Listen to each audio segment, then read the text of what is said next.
ইংরেজি ওয়ার্ড উচ্চারণ করতে গিয়ে তোমরা লক্ষ্য করে থাকবে বিভিন্ন সময় আমরা কিছু লেটারকে সাইলেন্ট রাখি, অর্থাৎ সেই লেটারগুলো আমরা উচ্চারণের মধ্যে নিয়ে আসি না।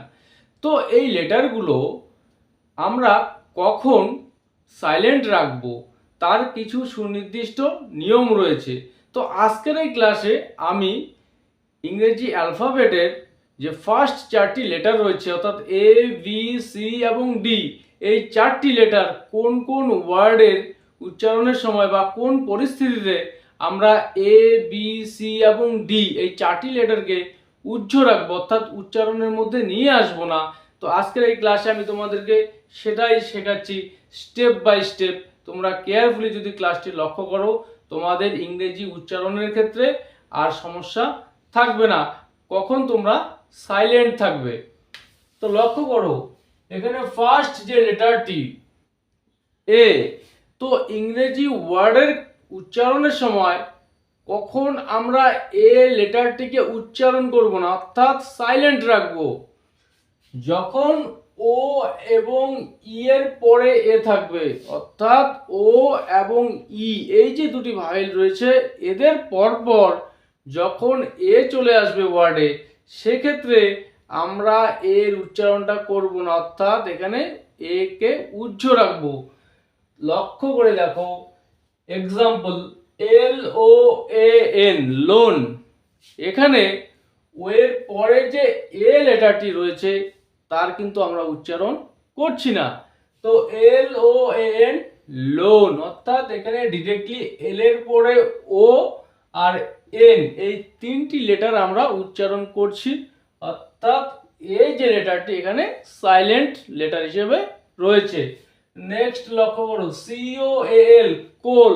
এখানেও সেম, সি ও এবং এল এই তিনটি লেটার আমরা উচ্চারণ করছি এবং এ লেটারটি এখানে সাইলেন্ট রয়েছে। Next C O A C H, coach. Same আগের শব্দগুলির মতোই। এবার নেক্সট লক্ষ্য করো, টি ই এ এম। এখানে এ ই ভাওয়েলটির পরে রয়েছে, এখানেও সেম এ লেটারটি সাইলেন্ট রয়েছে। So T E A M আমরা উচ্চারণ করবার সময় বলি টিম, অর্থাৎ এখানে আলাদা করে এ যে লেটারটি উচ্চারিত হচ্ছে না। ঠিক একই রকম ভাবে B E A N, bean. L E A N, lean, অর্থাৎ ই এর পরে এই লেটারটি সাইলেন্ট থাকছে। তো নেক্সট বি। এবার বি লেটারটি কখন আমরা সাইলেন্ট রাখবো ইংরেজি উচ্চারণের ক্ষেত্রে? এম এর পর বি, অর্থাৎ এম লেটারের পরে যদি বি থাকে এবং টি এর আগে যদি বি থাকে, সেক্ষেত্রে আমরা বি কে সাইলেন্ট রাখবো। এক্সাম্পল বি ও এম বি, বোম, বম্ব না, কিন্তু উচ্চারণটা হবে বোম। কোম, চিরুনি যেটা, কোম, অর্থাৎ শেষের বি সাইলেন্ট, এম এর পরে B silent. T H U M B, thumb, thumb, অর্থাৎ থাম্ব না, অর্থাৎ এখানে বি সাইলেন্ট। কিন্তু যে বিষয়টি মাথায় রাখতে হবে, এম এর পরে বি সাইলেন্ট তখনই থাকবে যখন সেটা লাস্ট লেটার হিসেবে ওয়ার্ডের মধ্যে থাকবে, তখনই আমরা বিটাকে সাইলেন্ট রাখবো, যখন এম এর পরে বি এবং সেই বিটা হচ্ছে ওয়ার্ডের লাস্ট লেটার। ঠিক একইভাবে যেটা বললাম, বি এর পরে টি থাকলে টিটাকে সাইলেন্ট রাখতে হবে। ডিও ইউ টি, ডাউট, অর্থাৎ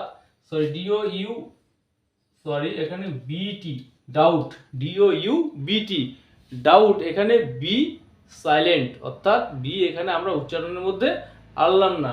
ঠিক একইভাবে ডিই বিটি, ডেট। তো যখন ওয়ার্ডে বি এর পরে টি চলে আসবে, সেক্ষেত্রে আমরা ইটা বি কে সাইলেন্ট রাখবো। Next C. এবার সি লেটারটা কখন আমরা সাইলেন্ট রাখবো, কোন ওয়ার্ডের ক্ষেত্রে? সি এর পর কে অথবা কিউ আসলে, সি এর পরপর যখন কে আসবে বা কিউ আসবে, সেক্ষেত্রে আমরা আসলে সেক্ষেত্রে সি সাইলেন্ট, সেক্ষেত্রে সি সাইলেন্ট থাকবে। Example acquire, A C Q U I R E, acquire, অর্থাৎ এখানে সি সাইলেন্ট, অর্থাৎ ডিরেক্টলি এর পর কিউ যে তার যে প্রোনাউন্সিয়েশন অর্থাৎ সরাসরি আমরা কিউ উচ্চারণ করছি, এখানে অ্যাকুয়ার ACQUIR অর্থাৎ সি এখানে সাইলেন্ট। ঠিক একইভাবে অ্যাকনলেজ অর্থাৎ এরপর ডিরেক্টলি কে উচ্চারিত হচ্ছে, এখানে সি উচ্চ সাইলেন্ট থাকছে। তো নেক্সট এস এরপর সি আসলে অর্থাৎ এস লেটারের পরে যদি সি চলে আসে সেক্ষেত্রেও সি সাইলেন্ট থাকবে।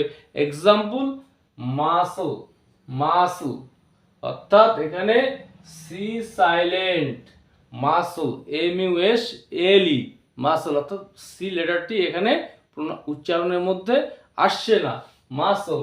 সিন SCENE সিন, সিন এখানে সি এর যে উচ্চারণ এখানে সিটা সাইলেন্ট। তো লাস্ট যে লেটারটি দেখাচ্ছি আজকে ডি, ডি লেটারটি আমরা কখন সাইলেন্ট রাখবো, ডি এর পর যখন জি আসবে অর্থাৎ ডি লেটারের পরে যদি জি চলে আসে সেক্ষেত্রে আমরা ডি লেটারটিকে সাইলেন্ট রাখবো। বাজেট BUDGET বাজেট, বাজেট এখানে BU তারপর ডিরেক্টলি জি প্রোনাউন্সিয়েশনে আমরা নিয়ে আসছি, বাট ডি এখানে উচ্চারিত হচ্ছে না, D silent. Budget, bridge BRIDGE bridge অর্থাৎ কোথাও ডি এর যে উচ্চারণ হচ্ছে না। SEDGE এস এক্ষেত্রেও ডি এর উচ্চারণ হচ্ছে না, ডি সাইলেন্ট। তাহলে এই যে ফর্মুলাটা তোমাদেরকে দেখালাম, এই যে সিস্টেমটা অর্থাৎ কখন সাইলেন্ট থাকতে হবে ABC এবং ডি লেটারগুলি ইংরেজি শব্দ উচ্চারণের ক্ষেত্রে কখন সাইলেন্ট থাকবে, এই সিস্টেম মতো যদি তোমরা স্টাডি করো তাহলে তোমাদের ইংরেজি শব্দগুলি উচ্চারণ করতে সমস্যা হবার কথা নয়। তো আজকের এই ক্লাসটি যদি ভালো লেগে থাকে তাহলে অবশ্যই লাইক, কমেন্ট ও শেয়ার করবে।